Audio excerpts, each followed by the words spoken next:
Salut, je m'appelle Alex et j'ai une maladie rare dont le nom est impossible à prononcer. Je vais donc vous la décrire brièvement. Mon organisme n'est pas capable de s'adapter au changement de température car quand cette dernière augmente ou diminue, ma peau rougit avec l'air d'une allergie sur tout le corps ou de graves brûlures. Les yeux larmoyants, j'ai alors très mal et la déshydratation s'installe instantanément. Il m'est très difficile de vivre ainsi car je ne peux pratiquement pas sortir dans la rue. Le faire pendant une variation de température me tue littéralement. J'étudie à la maison, j'y rencontre également mes amis. Je quitte rarement la maison, sortant parfois sur la pelouse devant, mais avec un thermomètre à la main afin de rentrer immédiatement en cas de problème. Ma maison est remplie de climatiseurs car il me faut maintenir la température de l'air à 24 degrés par jour. Je pense qu'il est inutile de le dire combien ça coûte. J'ai hérité cette maladie de mon père, lui aussi en souffre mais sous une forme moins grave. Lorsque ma mère était tombée enceinte de moi, mes parents avaient peur que cette mutation génétique m'atteigne. Bien que les chances étaient minimes, mais malheureusement, tout s'est passé ainsi. Papa continue jusqu'à présent de culpabiliser, estimant qu'il a condamné son propre enfant, éternelle souffrance. J'ai essayé plusieurs fois de le convaincre du contraire, mais en vain.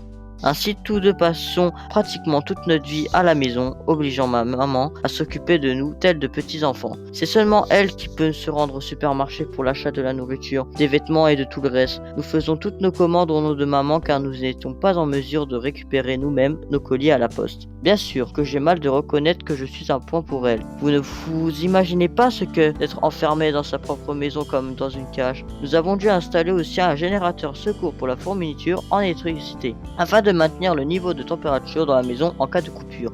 Évidemment, tout cela coûte cher, mais papa travaille en freelance sur internet et ne passe pas tout son temps couché devant la télé. On avait donc assez d'argent pour nos besoins. Cependant, une chose bien bizarre s'est passée une fois. J'ai eu une grave intoxication alimentaire, j'avais des nausées et très mal au ventre, ma température a instantanément monté. Maman ne pouvait pas me soigner sur place, on a dû faire appel à une ambulance. Inutile de rappeler qu'il était impossible de maintenir la température adéquate dans la voiture. En plus, ce jour-là, il faisait très chaud, et dès qu'on m'a sorti à l'extérieur, je sentais tout mon corps brûler. J'étais dans un sale état, j'avais mal partout, à l'intérieur comme à l'extérieur. Je ne sais pas comment j'ai survécu ce jour-là. Nous avons atteint l'hôpital principal de la ville en 10 minutes seulement, mais cela ne m'a semblé une éternité. J'ai été immédiatement emmené à l'unité de soins intensifs où j'ai passé 3 jours. Ensuite, on m'a transféré dans une pièce à une place où la température adéquate fut réglée. Là encore, j'ai passé 2 semaines. Vous savez, j'étais même heureux de me trouver à l'hôpital parce qu'ils étaient au moins différents des 4 murs de la maison où j'étais obligé d'être constamment. Maman est venue me rendre visite, elle a apporté mes affaires et mon ordinateur portable, donc je ne m'ennuyais pas vraiment. J'ai finalement été libéré de l'hôpital et je suis rentré à la maison. Papa était très heureux de me voir, il était très inquiet mais comme vous le savez, il ne pouvait pas me rendre visite. De plus, avant cet épisode, nous ne nous sommes pas quittés pendant un si long moment.